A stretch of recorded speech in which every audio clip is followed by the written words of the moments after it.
Hello and welcome to Team Liquid versus No Tidehunter for the Ritmix Russian Dota 2 League, the consolidation finals between the two teams that have already met each other earlier on in this competition. It was No Tidehunter that dropped Liquid down to the losers bracket and forced them to make their way through the losers bracket to once again face No Tidehunter, who got dropped down by Virtus Pro in the winners bracket. And we are going to be seeing a Nyx, a Nyx, a Lone Druid and a Chen ban out, as the IO was picked up first, now the Wisp's IO, and Batrider and Coddle picked up by Liquid after them taking quite a long time to think about that one, with the Gyro and the Nature's Prophet now picked up by No Tidehunter.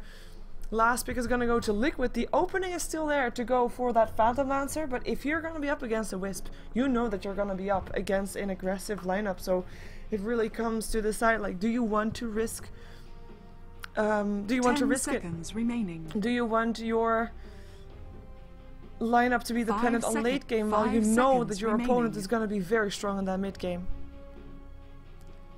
Phantom Lancer. Apparently they do. Apparently they do. So yeah, those pickups happen. We're going to be seeing how No Tidehunter is going to deal with that, though, as we have seen them dealing with that. I think yesterday they dealt with it twice, but Liquid has said that they know how to counter it. Apparently there was one hero that they know that can counter the Doom from No Tidehunter. That's right, they have played Doom twice against a Phantom Lancer Keeper of the Light combination, and they won with it twice. Who knows what's going to happen in this match then, as we're going to have No Tidehunter thinking about their ban. They still have all of their bonus time left, something that Liquid cannot say. By the way, before we continue on, just quickly running down, I know I reset the stream earlier, so you might not have seen this, but you might have. Doesn't matter, for the VOD, it is all official. After all, we're going to have Liquid drop down by No Tidehunter, as you can see. No Tidehunter drop down by Virtus Pro in the next round. Virtus Pro and Dignitas, the loser of that one, is going to be going up against, the winner of this one. As we see Liquid beating down Empire in the previous matchup. That's why the bracket's not updated just yet. But now up against No Tidehunter in the losers bracket consolidation finals, as they call them. So that is why we're here right now. And let's just jump ourselves back to the draft, as there's a Storm Spirit ban out, as well as a Riki ban out by Liquid, as they know Nature's Prophet, or they know No Tidehunter likes to play that Riki Wisp combination. They already have the Gyro, though, but then again, No Tidehunter is known for playing the Gyro as a support as well. So basically, No Tidehunter having their picks very open for now, very versatile. They can go with them. While for Team Liquid, we know that Phantom Lancer needs to be having a decent start and to get through that late game. And Batrider, we know that he can be on the mid lane or on the off lane. So a bit more, still a bit of versatility, but a lot less than No Tidehunter has so far, as we're going to see No Tidehunter once again think about their next ban, and they're going to this time actually go into their bonus time for this match, for this ban. As well, if they kind of know that Liquid still probably needs a mid laner. I mean, Bulba plays the Batrider for Liquid, and we still don't really have a hero for Korok. And they already banned out the Korok Storm, so maybe they're going to pick up or ban out a Puck as well. As we know, Korok's Puck is also quite something to deal with. They're gonna ban out the Shadow Shaman instead, though, knowing that Liquid has played Shadow Shaman as well as Lion quite often as their support. Banning that one out. I mean, a Keeper of Light Phantom Lancer combination as a dual lane is quite strong already, but a tri-lane is better, basically, because Keeper of Light is not really someone who can really save someone. Yes, he can counter harass, but he can't really... he doesn't have a disable to do anything to stop anybody from chasing or something like that, apart from, you know, pure damage. But that's, well, not pure damage, just I mean, you know what I mean, just damage. And you kind of want to have someone with a kind of a bit of a disable, and Shadow Shaman, well, he doesn't have a bit of disable, he has a lot of disable. And there's the Lion ban out for No Tide as well, so that is not really a surprise, as No Tidehunter, they've done their homework, they've beat Liquid before, and they're gonna try to do it again. We're going to be seeing what Liquid is going to ban out last, as they ban out the Night Stalker, a hero that we don't see that often, but apparently something that Liquid doesn't really want to face in this matchup. And the silence is going to be very annoying. Maybe they're going to be banning out a Doom. Who knows if they're expecting No Tidehunter to pick that up. I mean, already having the Gyro there, the space for the Doom is a bit less, but then again, like I said, Gyro is also played as a support for No Tide, so the space is still there. As the Magnus gets taken out of the equation for the solo mid that S4 might want to play. Like I said though, Queen of Pain and Puck still in the pool, and we know S4 as well as Korok are okay with those two heroes, so we might see that matchup. Puck. There's the Puck. Dire team pick. And that's the one of the two. Well, like I said, Puck, Queen of Pain.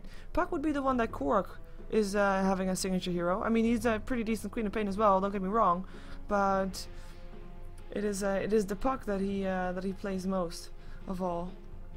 Let's see if Liquid is going to be picking up anything like a Queen of Pain just yet. I mean, they don't really have to, because I don't think no Tidehunter is going to be picking up the Queen of Pain as their last pick. So why would you actually pick up something that you know your opponent is not going to pick up, rather than picking up something that you might be afraid of your opponent picking up instead? If that made any sense, because they now have got an off lane. They've got a gyrocopter for the farming lane, and they've got themselves a Puck for the mid lane. And we're gonna see a Beastmaster picked up. Now that's something that S4 also loves to play. So now we're having the situation of it's quite nice actually, because normally, like I said, Korok has the signature hero Puck. And the thing is, if you're gonna be having something as a signature hero, you know exactly what you can and cannot do. So you will also know from your opponent what he can or cannot do. Dire team pick. And as for the Beastmaster, it's something that S4 really likes to play, and he is in the same scenario as Korok with the Puck. So it's going to be interesting to see how that's going to go. In theory, Puck will have the upper hand, if that's indeed going to be the mid lane, even though, of course, the Batrider can be taking on that mid laner as well. I mean, that's really no problem whatsoever, as Batrider versus Puck should be a fairly even matchup. Nobody in theory should be dying.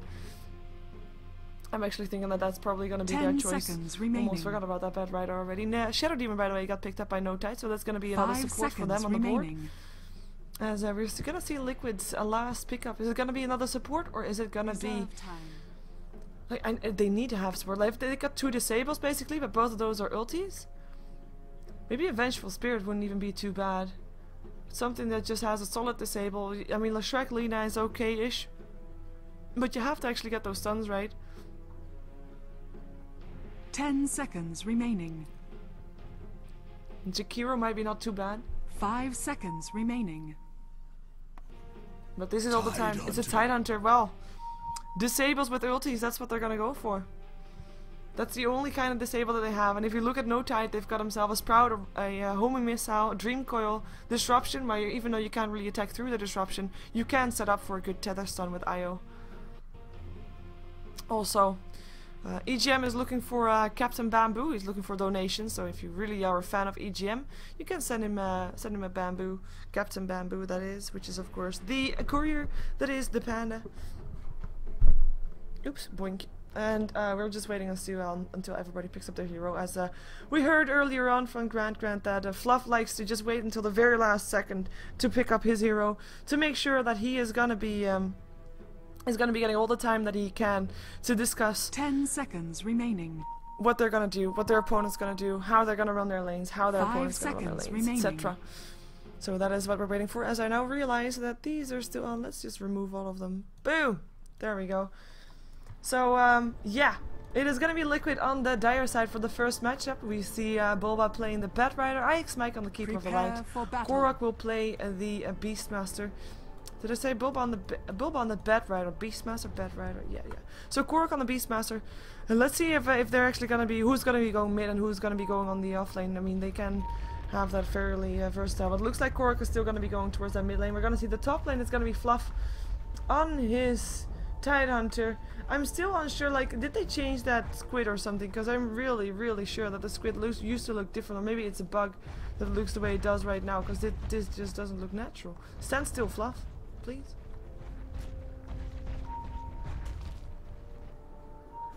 Fluff, please.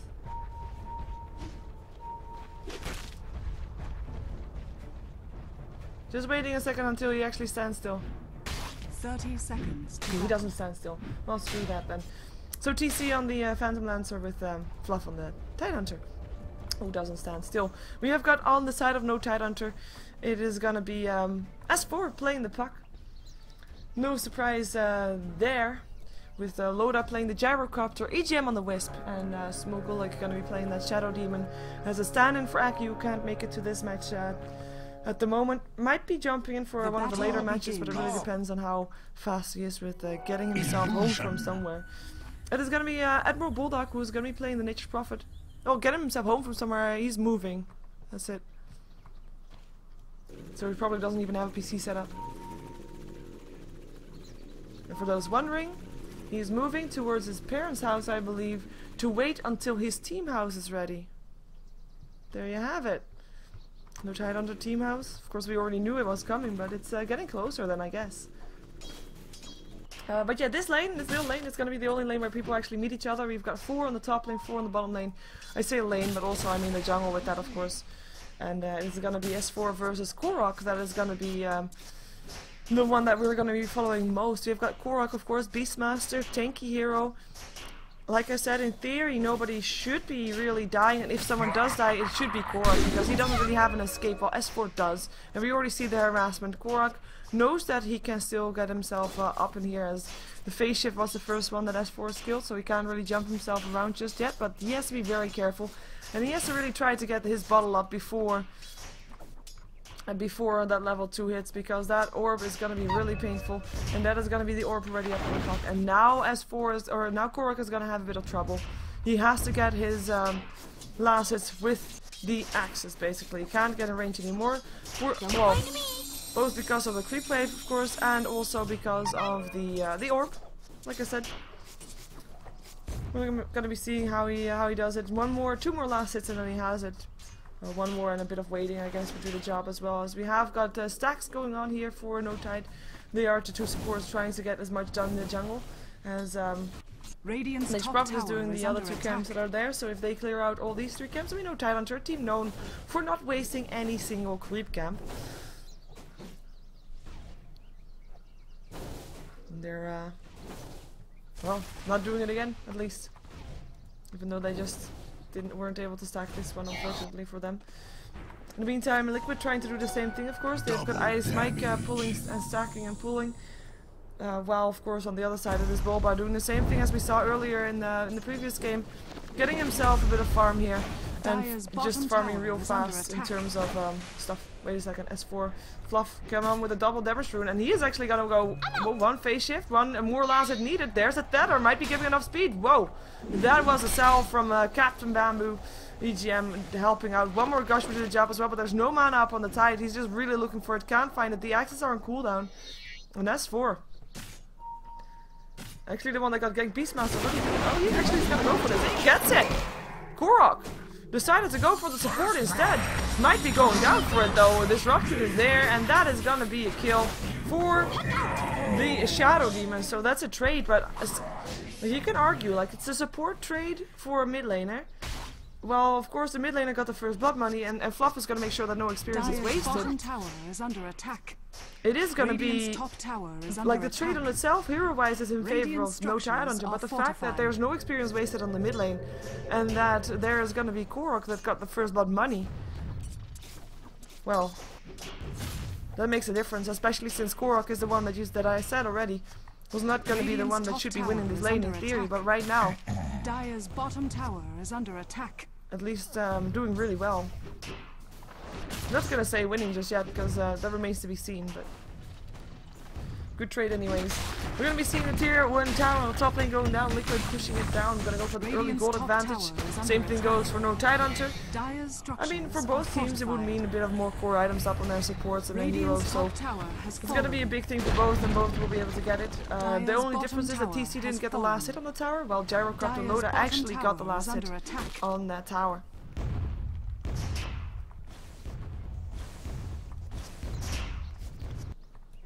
Haste rune picked up by EGM on his IO. I kind of have to get used to calling him IO, I guess.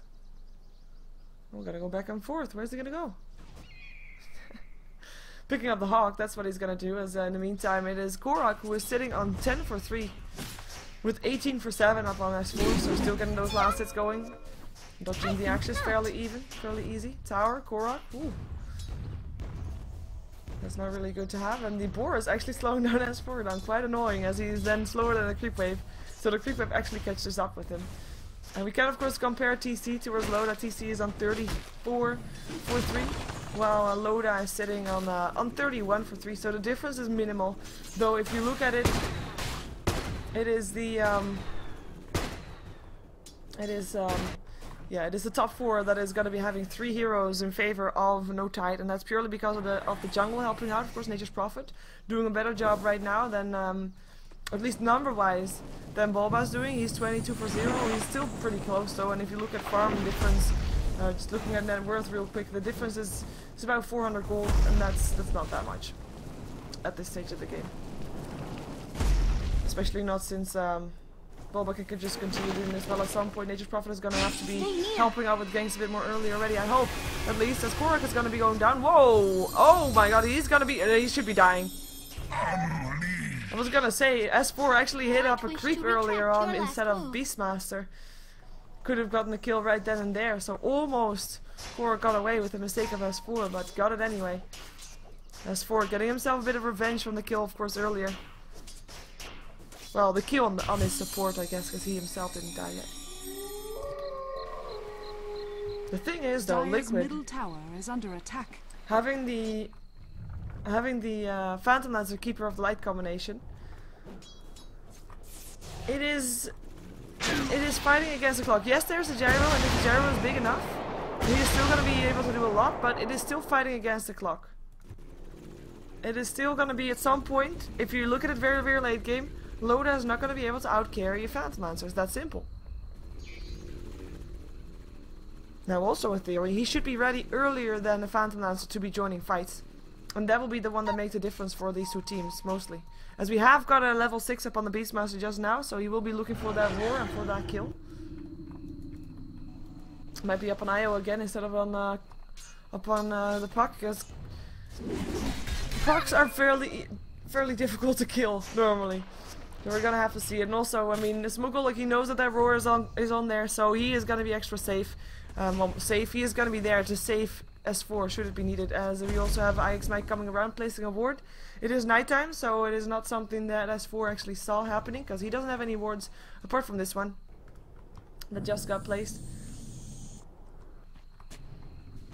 And they place actually their own wards also.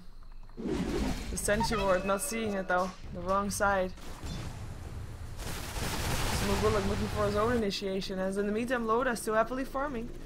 He's got himself the Ring of Aquila. With the Yasha actually picked up first for TC. And that's something that you can do if you're not expecting to be present in fights just yet. You might just go for the Yasha and then only go for the Diffusal Blade. Though the Diffusal Blade, not really mandatory, but very nice to have.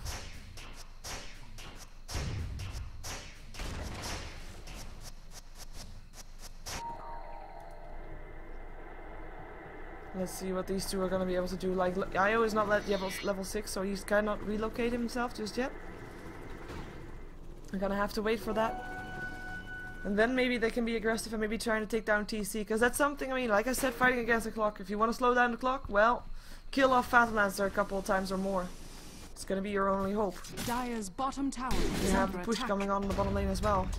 Fluff, level 5 as well. Also a hero that when level 6 will make a big difference in the game. Because, like I said, no Tidehunter fighting against the clock. And if they're at some point going to fight, they're going to go for a push. When they think they're ahead, and of course TC might not be ready yet, well then there's going to be a Ravage waiting for them. See, it looks very different when he's actually standing still. It's just a bug that makes it look awkward afterwards. Smoke up. Korok and IX Mike won't be able to find anybody here, though. They're maybe expecting a gank up on their carry. But nobody is ganking anybody just yet. Looks like no Tidehunter is so happy with the way things are going for now. Earn up on Io. He's gonna be level 6 from these creeps probably. Level 8 up on Bulldog, who is having a Hand of Midas ready for himself. Come on, now one creep should do the job. Yep, level 6. Might be trying to go for something on the top lane. S4 is already sitting here. He can initiate with the Wisp. Smuggle hanging around the tree. He likes to hang around on trees. Disruption there, as we have got Korok still hanging around. Dire's bottom tower. He's got the roar up, looking for an opening. Can go for S4 right now with the team still backing him up. He can just go through this route. That's his way out of the forest. There he goes. There they go. There's the roar, the gush, the lance. Disruption there to help out. Illuminate not long enough. The orb, the phase shift. And that is gonna be S4. Safe and sound And Liquid, with a brilliant combination and setup, not getting it, courtesy of Smogolik. He is the only reason that S4 is still alive right now. Dire's middle tower is under attack. Axes, darts. Woohoo! That Illuminate still chopped him though. That is only a level 1 phase shift. Doesn't kill him off. And what doesn't kill you make you stronger. Oh my god. No. That is gonna be S4 staying alive. Once again. Bulldog going for a Shadow Blade. Gonna be allowing himself to split push a bit better.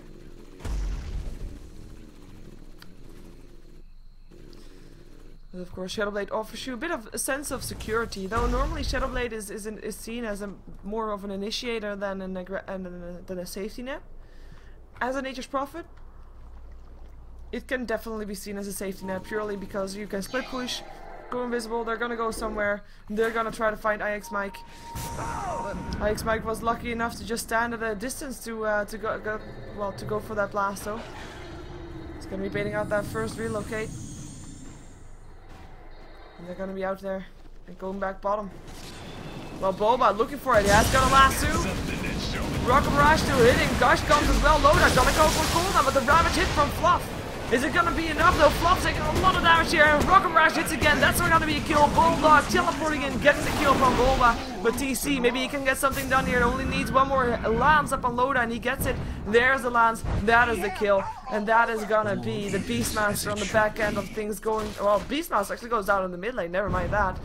But this is TC, the only one left. Might be able to get a double kill here as well as Bulldog's gonna run for his life there. Tether will help him out. No more mana up on TC. Can't go for anything anymore. That is 4 heroes down on the side of Liquid across the map with the Beastmaster going down in the middle lanes. Smogola got the last hit, but S4 was there to help out as well. Nice aggression coming off from No Tide. Working out for them, even though they did lose, of course, their carry. And gave a kill to the opponent's carry. Having a nice fight up on there and baiting out and the lasso. And the Ravage is a pretty nice thing to have done. The only downside for no Tidehunter is that they couldn't get anything off the back of that one. No tier 2 tower, no tier 1 tower mid either for the kill on the Beastmaster.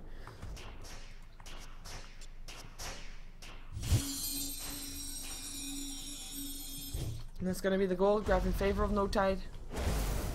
An experience graph. Favor of No Tide, 4k, same story. 4 kills difference. And by the way, 4 kills difference does not equal 4k experience difference. That is just a fact of them getting the later kills. Later kills mean more experience. They're getting it done. S4 goes for Hazeroom, goes for top. He's gonna be all by himself though. Maybe he's gonna be trying to find IX Mike. Is under attack. So he's just blasting from the low ground. They know he's there though. IX Mike running for his life, but can you really run from that one? No, you can't. He is gonna go down. Nice pickup from S4. Knew IX Mike was around there, someone. The haste rune though is gonna be able to get him that free kill. Maybe gonna try to go for the Beastmaster as well. Blink dagger up for S4, so even if he dies, he has gonna blink with TPing it as well. They want to help him out. Can they get it? Tether helping out. Or flying. Korok running for his life. Gonna be getting a homing missile as well, as there's a silence up on TC. Bulldog coming through as well. You're gonna be able to go for some more right clicks, and Korok will go down with the puck picking up the last hit. That's for your impertinence. And the movements coming out from No Tide is just insane. They are all over the map. They have got, of course, this global coverage plan with the Wisp and the teleport of the Nature's Prophet. And then also the mobility to that from the puck. That is a lot of stuff to deal with for Liquid. All they need to do is hang on long enough for that Phantom Master to get big, and he still hasn't died yet. He's got himself the Diffuser Blade almost ready, but he is gonna need a lot more time, especially the way this is going, because it's going good for No Tide. With the highest up on the net worth, it's actually Bulldog on his Nature's Prophet. Dire's bottom tower. I would want to give credit to that for the Hand of Midas though. Level, same story. And Midas gives you a bit of extra experience, and he is definitely making good use of that. Highest level in the game, level 12. And of course the Shadow Blade ready. IX Mike just want to defend the mid lane. Dire's bottom tower is Smoke under up for attack. Liquid. They've got the Ravage up, Lasso up, Roar up, ultis galore for everybody here. Mind you though, this is the only shutdown that they have. these 3 spells right here. Smogulok is already gonna get lassoed. That's 1 ulti down, and that's gonna be him disrupting himself. Wisp coming in, actually. Here comes the Ravage, though, probably as well. Smogulok still goes down. Rock Barrage forward. There goes the Roar. Again, to use to get away. It's gonna be him still getting picked up as Bulldog goes down on the sidelines. There is a Ravage up on Fluff. Hasn't got any mana for it anymore. And that's the only ulti that they have left standing right now. So the 3 that we saw smoking up, going down to the aggressiveness of No Tide. Everybody being here in just no time. No tide, no time. I know, right? Pun intended. But that is gonna be again No Tidehunter dealing with that. And the funny thing is, Liquid, they don't need to be this aggressive. They can just try to hang back and, you know, force out movements, yes, but not force out kills. Like, force out movements when they're laying down some pressure on the tower or something like that. The thing about No Tidehunter is that as soon as something gets forced, it's like, okay, you know what? Oh, they want to fight? Yes, let's fight them. And they can. They have got the lineup for that. Like, not even this massive big team fight thingy that Liquid actually does have with the Ravage there. Just the pure damage and the pure mid-game difference in heroes is really helping them out right now. I mean, Liquid has got this single target thing going for them apart from the Illuminate. That is AoE. And I'm not counting the Phantom Lancer, because Phantom Lancer doesn't count in the mid-game, he's just farming. But they've got, yeah, and of course the Ravage is AoE as well, but then you have an AoE stun, but you're still going to be single targeting the heroes down afterwards. And so far, that's not been that successful.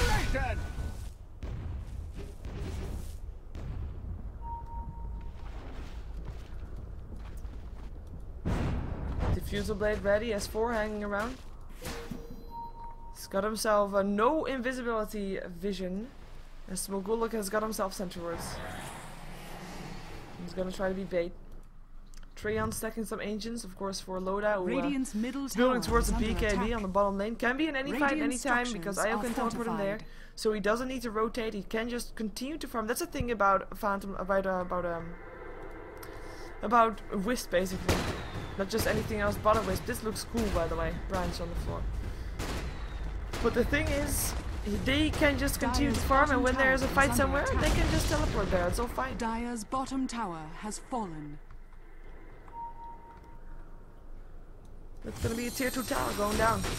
Very easy. Done by No Tide.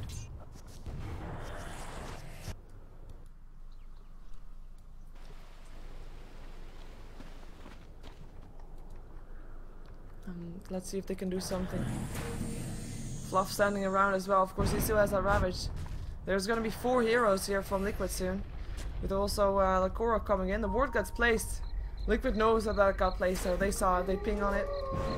It's gonna go down probably at some point. As in the meantime, I mean, there's 2 heroes on the top lane for No Tidehunter, because Bulldog can teleport. Like I just said, these 2 can teleport, meaning that Liquid is kind of wasting their time. At least if this is not gonna be a fight, they've just wasted a lot of their time. And if this is gonna be in the fight, it is still gonna be going in favor of No Tidehunter in terms of the time that teams are able to farm, because Liquid can't farm apart from TC. They have to let TC farm. And yeah, like I said, there's 2 other people still farming on the side of No Tide, and it's actually Loda is being a bit ballsy, going up onto the high ground already for the tier 3 on the bottom lane.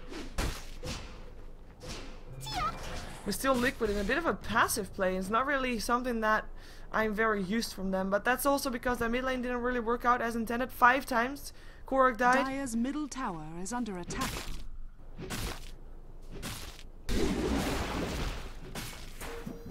That's pretty painful. There's 4. He doesn't really matter if he's not getting that much farm, even though he's doing really well. As long as he keeps Liquid busy here, he is doing okay. And he is keeping his team in the balance.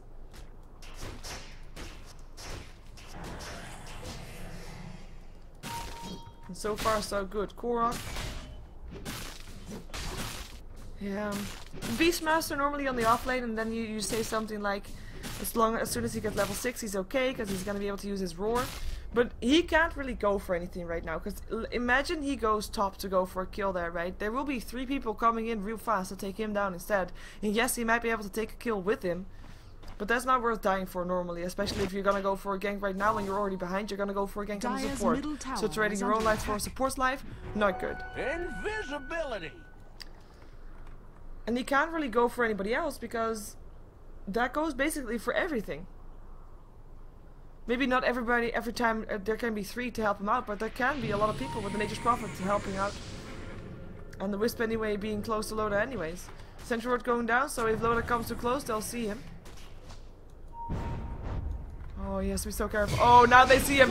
Dream Coil though, it's gonna be Bulba that they initiate on it. It's gonna be Bulba that goes down first before he can do anything. In the meantime, Roar goes up on the Shadow Demon, who still goes down. Now it's a nice Ravage, but not enough damage to go through afterwards. It's just a retreat Ravage. Bulba blinks himself in. He bought back, goes for Loda. There's gonna be Spirits that pick up. The Keeper of the Light, IX Mike, gonna go down. Loda back up again, or at least able to just attack again. No longer in the last 2. It's gonna be Korok or S4 that still goes down, but at least he picks up TC while he's at it as Bulba goes down for the 2nd time, and it's gonna be Korok, the last one to stay alive for his team, with 2 on the sidelines for No Tide, and Liquid on the retreat, gonna be giving up their tier 1 tower.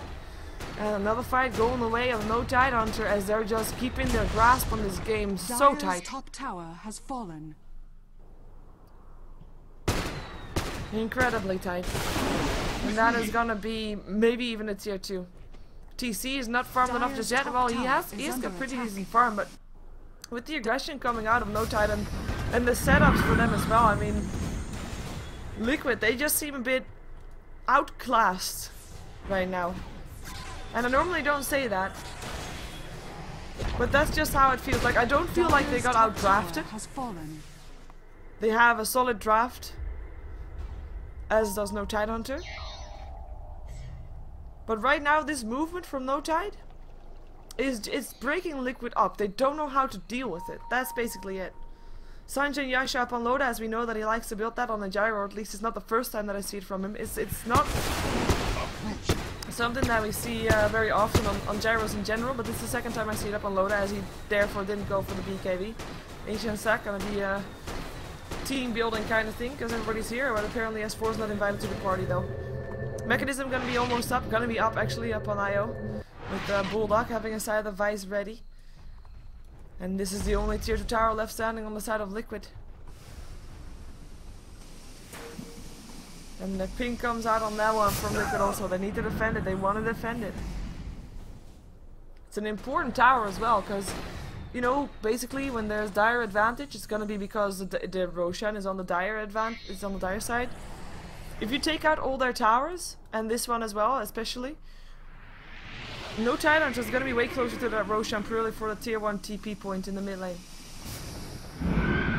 Loda picking himself up the Eagle Song. Now normally I'd say something like he's going to go for the Butterfly, but last time he went for this kind of build. He went for an Ethereal Blade, so I think he's going to be doing the same thing again. Apart from it being a nice bursty item, it is also great to have against the Phantom Lancer. If you know which one is the right one, you can just put him out of play, or at least stop him from attacking the real one, that is, by just putting him in the Ethereal Blade for a second. Diffusal Blade up for level 2 right now for the Phantom Lancer. Wisp. No, Nature's Prophet TPing in here. No, nobody. There's no enemies anymore. That's a bit of a shame. S4 was looking for it, couldn't find anybody anymore. S4, by the way, has got 4k gold. We saw him sitting on the top lane on basically 2700 gold. He hasn't bought anything since then.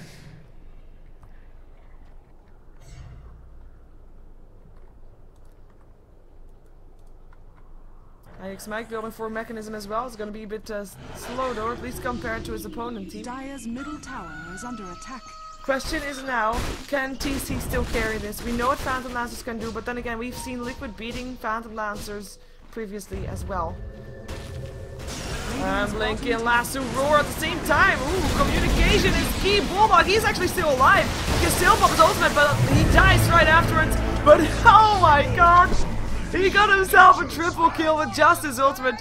He is back in this one as well. He bought back and he was back in there real fast. The Ravage went off. The Lasso, the Roar, the Ravage were used. But everything went down. The Rocket Barrage, the cooldown, Gyrocopter helping out a lot, but that Nature's Prophet ultimate just getting everybody there, and it's only IX Mike that stays alive, and he is gonna be dropping down soon as well as the spirits. Need one more spirit to hit him actually. The Home Missile might do the job. No, and that gets denied, and that's gonna be 6 HP after the Urn Charge goes off. You know, I know that there's a new button on the replay thing to go back 10 seconds. I would really love to have that button right now because that fight was just clearly insane. No Tidehunter having their Nature's Prophet ultimate flying through, cooldown, rocket barrage, Tether from the Wisp. Everything was there. And they just owned it. They owned it big time. Get themselves one lane of Rax in the mid lane. Get themselves a Roshan. And for people wondering, by the way, this is not the grand finals. This is the consolidation finals, which basically means that after this, the winner of this will be going up against the losers of the winners bracket finals, which is Virtus Pro versus Dignitas, a game that hasn't been played yet. And the loser of this goes home. And then the winner of the losers bracket finals is gonna be up against the winner of the winners bracket finals. They're gonna relocate. Fluff, target, material blade, rock barrage, dead. Cast upon the tides. That is gonna be another kill on the board for No Tide. With them pinging on Korok, they want to go for him. Here comes Loda already, but the blink is there, and Korok is gonna be home safe. But he can't get anything done either. In the meantime, TC might get himself a kill, as S4 is gonna be very low mana. Dream Coil misses. TC backing himself out though. Doesn't want to risk it so close to an enemy tower. The TPs might come. Knowing that the Wisp is on cooldown, Wisp relocate. There's still TP scrolls as well as Nature's Prophet TP. And they're just gonna be bashing on the tier 3 minutes, please. Radiant's bottom tower is under attack. Fluff has a Ravage up again in 5 seconds. Lasso in for Smuggler. He is gonna be going down again though. Shadow Demon only is gonna be Ravage. Hits on 3. Can there be enough damage afterwards? Roar up on Loda. Axis flying through. The mechanism is there though. And it's still alive. The tether breaks. Now Loda is in trouble, but he has an Aegis. We'll be back up shortly as we still see EGM going down. Smuguluk shadow blading himself away. Here comes Loda once more. Buyback from the Wisp. Can try to save the life of his teammate. 1 second until his TP is there. He will be coming back really shortly, but will be in time is the question. There goes the tether and the overcharge, and they will be out of this place in safety unless TC can do something against it. They can't though. 4, 3, 2, 1. Home safe. And that was a 2 for 3 trade with the buyback from the Wisp saving his teammate. But the Shadow Demon going down, as well as of course Bulldog on his wow, what I was gonna say, on his Nature's Prophet for a kill on the Tidehunter and the Keeper of Light. A good fight for Liquid. Shame they couldn't get Loda, but at least they got the Aegis.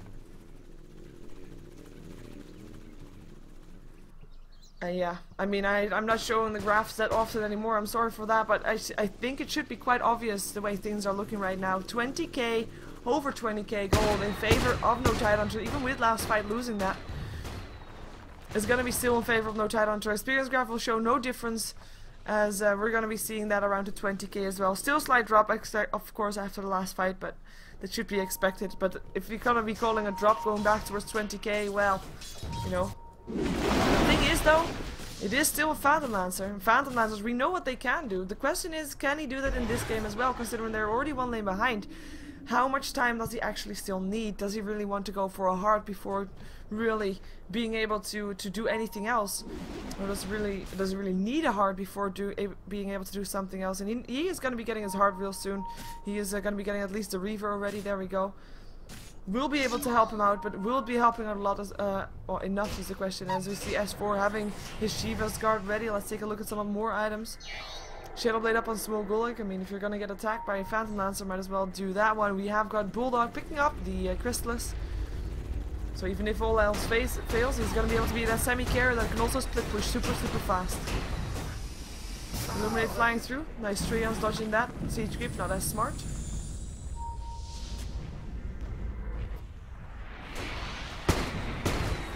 And that is gonna be Flak Cannons, clearing out everything and of course forcing everybody back. Look at that, Fluff!